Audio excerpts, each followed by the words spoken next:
밀란 쿤델라는 응. 일단 대단한 작가인데 왜 대단한 작가냐라고 묻는 거로 다시 질문을 바꿔서 내가 받아보면은 어.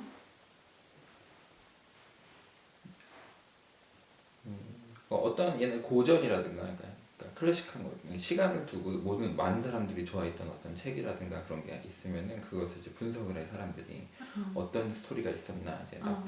선한 자 나쁜 자가 있었다든가 그것이 음. 섞였다든가 음. 아니면 뭐 이제 선한 자가 어떤 걸 극복해냈다든가 어떤 뭐 기승전결 이런 어떤 스트럭처가 나오는데 그 보통 그 아무리 막 창의적이라고 해도 어느 정도는 그 스트럭처를 많이 따라가는 게 기본이어서 어떤 장르다라고 구분되어져서 나오는 책이 일반적이라면은 그 밀란이 쓴 책은 그렇게 구분하기가 쉽지 않았던 것도 하나의 이슈였어 처음에. 장르가? 장르 자체가 어느 장르로 가야 하는지. 어. 근데 이제 그럼에도 불구하고 굉장히 잘 표현해냈거든. 인간 심리를? 심리도 그렇고 그렇지 심리, 내용, 어떤 상황을 그러니까 그 밀란이 쓴 책을 보면은 처음에 반은 어떤 스토리가 전개가 되는데 딱 아까 말한 것처럼 어떤 기승전결 어떤 일반적으로 우리가 알았던 스토리를 생각하면서 들어 어떻게 진행되고 어느 정도 예상까지 하면서 근데 이제 반 정도가 흐르면은 앞에서 표현했던 어떤 그, 그, 그 상황들이 다시 정리가 돼서 어떤 주인공의 행동은 이러이러한 이유에서 이런 행동이 나왔다라는 식으로 다시 정리가 되는데 굉장히 큰 공감을 갖게 만들어 잘 썼고 잘 표현해냈고 그래서 이제 놀라고 나도 생각지 못했던 나도 이렇게 느꼈을 수도 있겠다 내가 그 주인공 상황이었다면 밀란이 설명한 대로 그런 이유에서 내가 이렇게 행동을 했을 수도 있겠다라는 굉장한 공감도 가져. 오. 그러면서 끝까지 읽게 되지 책을. 첫 반까지 읽을 때는 살짝 애매해. 이 사람 유명한 건 알겠는데 내용 설명 끝까지 읽고 나서 내가 실망하면 나도 속상하겠다는 생각을 한 번 스친 적은 있어. 근데 끝까지 반이 넘어가면서부터는 책을 덮을 수가 없었지.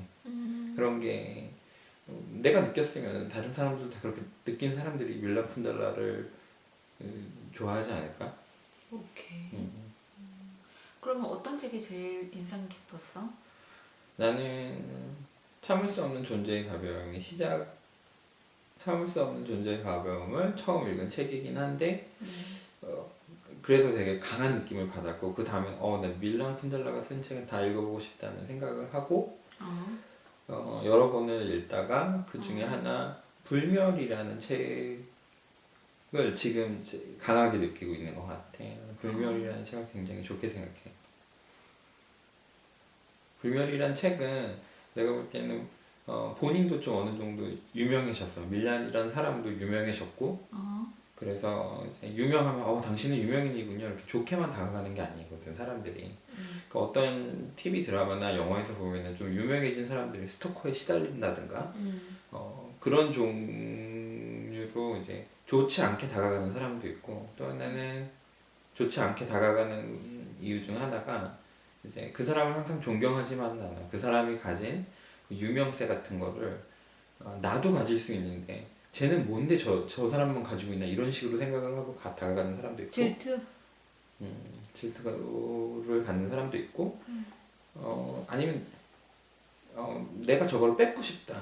나도 마찬가지다. 예를 들어서 나폴레옹이라는 사람이 있어. 근데 나는 이 전쟁도 이겼고 이 전쟁도 이겼고 이 전쟁도 이겼습니다. 나는 나폴레옹입니다라는 정체성을 말하는 나폴레옹이 있다면 그 나폴레옹한테 나도 이 전쟁을 이겼고요. 저도 이 전쟁을 이겼고 저도 유명합니다 라고 말하고 싶은 사람도 주변에는 있는 거야. 항상 나폴레옹을 존경하지는 않아.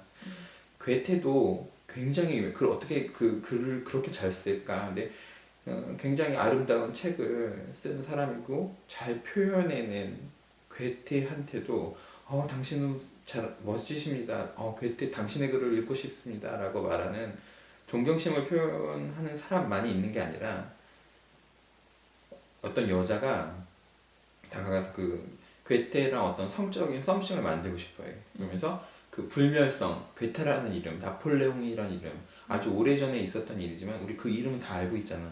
불멸성. 이 불멸성을 같이 쥐고 싶어 하는 사람들이 옆에 붙을 수가 있는 거야. 근데 그 밀란 쿤델라도 불멸 쓸 때 당시에는 이미 본인도 이제 유명해졌고 주변에 당신을 존경합니다라는 사람만 다가오진 않았을 거야. 본인이 이미 불멸이 돼가고 있었어.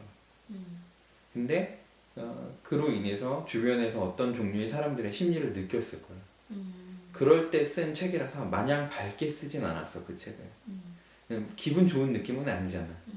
자신이 유명해서 다가온 거긴 하지만 그래서 그런지 약간 어두우면 나는 개인적으로 그런 상황에서 나오는 약간 밝지 않은 부분이 있다고 생각하는데 그를 평가하는 많은 사람들은 체코라는 나라 역사 자체가 남한이 그 조선이 일본에 이렇게 넘어갔을 때 상황과 비교해서 설명하면서 그 좀 뭔가 어떤 종류의 어두움 그가 표현하는 부분이 있다라고 말하는데 나는 꼭 그렇게만 보지는 않아. 나는 개인적으로 그 사람이 그 유명해진 상황에서 주변에 다가오는 사람들이 꼭 사랑으로만 다가오지 않았기 때문에 나온 느낌도 있다고 봐. 그래서 불멸에서 표현한 거는 그런 불멸성, 그리고 사람들이 무엇을 쫓아가는지 성욕도 있을 수 있고 어떤 폭력도 하나의 욕구야. 식욕이 있을 수도 있고 있는데 어떤 불멸성을 봤을 때 사람들이 주변에서 어떻게 붙는지도 잘 표현해놨어. 어떤 그 사람의 이미 높아진 그레이드에서 경험할 수 있는 그런 것들이 느껴지기도 하고 나는 불멸이 여러 가지 면에서 많은 것을 표현해낸 책이라고 봐. 나는 되게 즐겼어 그걸. 다시 한번 읽어봐야겠다. 너무 옛날에 읽은 거 같아. 예를 들어서 이제 그냥 사소한 인간 사회에서도 이제 꼭 불멸성까지라고는 안 해도 질투라는 감정이 힘들어하는 사람이 있을 거야. 근데 그거는 이제 정말 자기가 정말 나는 크리스찬이긴 하지만 이제 정말 자기가 착해서 모든 것을 극복할 수도 있지만 이제 어떤 그런 종류의 힘듦을 받은 사람 중에서 근데 어떤 잘 표현해내는 사람은 그 느낌을 어떻게 느꼈구나 같이 공감해보는 것도 일종의 공감하면서 치유할 수 있는 방법이라고 생각을 하죠.